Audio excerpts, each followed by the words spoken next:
Hi, welcome to valuationpodcast.com, a podcast and video series about all things related to business and valuation. My name is Melissa Gragg, and I provide online divorce, mediation, and valuation services in St. Louis, Missouri. We're speaking today with T.H. Irwin and Jessica Klingbaum, the exEXPERTS, about advice and resources for divorcing couples. They're divorce mentors, and their mission is to educate, empower, and support people to make the best decisions for their outcomes. Welcome, TH and Jessica. How are you? Thank you so much for having us today. We are great.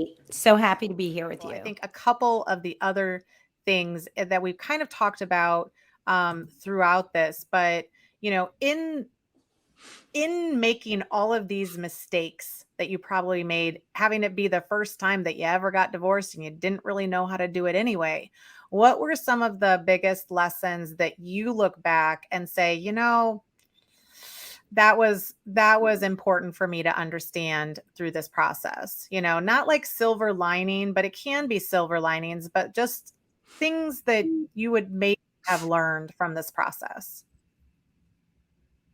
You want to go, Jessica? Sure. I mean, we talk about these things all the time. What I wish I knew. I will say, it's sad that I had to get divorced twice, but I'm glad that I had the inner strength and courage to know that that wasn't the life that I wanted to lead with those people for different reasons, and that I was capable of moving forward in a positive way, which is really important for me and my personality and how I live my life. I don't know that I would have done much differently, because I feel like sometimes I think, okay, yes, I left money on the table. It'd be really nice if I had X, Y, or Z. But at the same time, I kind of feel like, but that would have made the divorces themselves very different. And I wouldn't have the relationships that I have today. And to me, the relationships were more valuable than like a little bit of extra money in the end. So leaving both marriages and not taking anything, I don't know.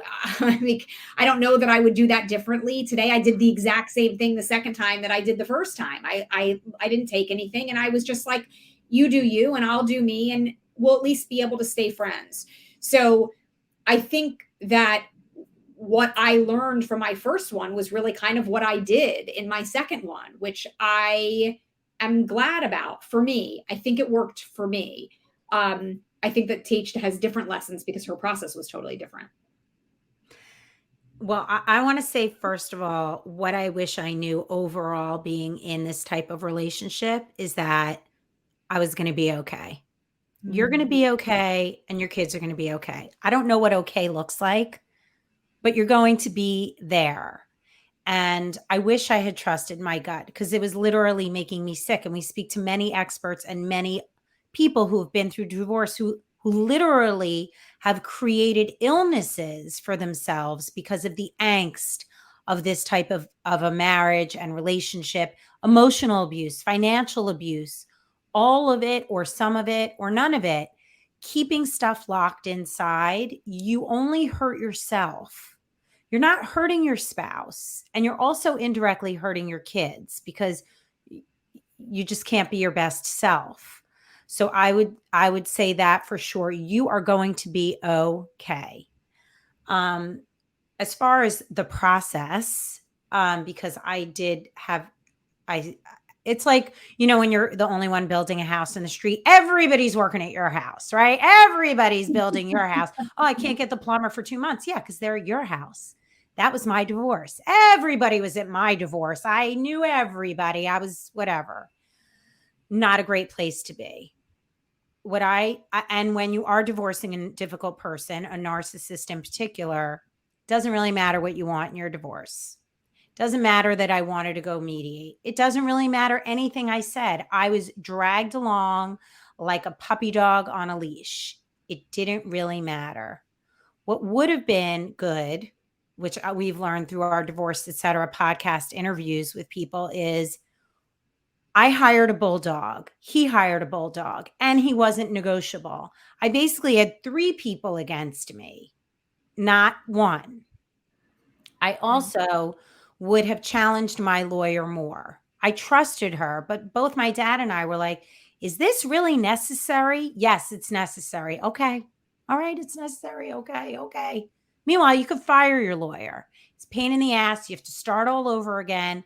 But if you are not resonating well with your lawyer, move on. It's your life, your money, your choices. In the end, my actual settlement was good in terms of money and support and everything, which I did take happily and willingly and not shamefully at all. I was not insinuating there's anything shameful with anyone No, taking I this. know you aren't. I know you aren't, but I just want all the rest of us to know, like, it's okay. Yes, it's You more than should okay. get child support and alimony and Yeah. all the things that you're entitled to. And if circumstances are such that you don't need it and that's not going to work for your negotiation, totally fine. I just want them to know it's also fine to take it. But I would have created a settlement agreement early on. I wouldn't have taken him filing for divorce as a reason to end a meeting when all the lawyers are there. She goes, he filed, meeting's over. And we left. We're like, oh my God, he filed? How could he file? He's the bad guy. I should have filed. And that's what I got caught up in instead of saying, we're all here. Let's hash out what we can hash out.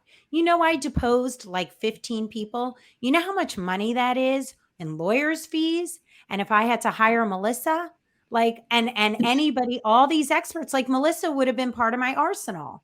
Right. And those are the situations that I knew didn't feel right.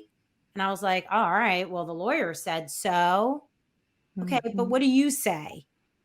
Your voice matters. You need to be represented in the way that works for you. So in the end, it worked for me for the agreement, for my kids' stability, for my kids' future. But the angst didn't have to be magnified to the level that it was. There would still be angst, but not at that level.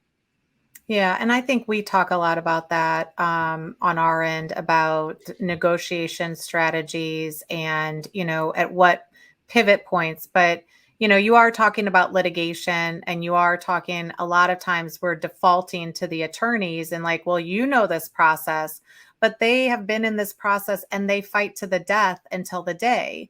And it doesn't always resonate with the person, and then it also changes. Like there are times in a divorce where you may not be able to talk. And then there are times of opportunity when you can talk and the attorneys or somebody could prevent that. So you do have to kind of advocate for yourself, even in the process. And I think that's hard, which means maybe getting a part of your team is on the outside. And whether that be a therapist or Absolutely. another divorce professional or somebody that's like, that doesn't, like, what you're saying doesn't make a lot of sense. Yeah. And I think that that's very helpful. Now,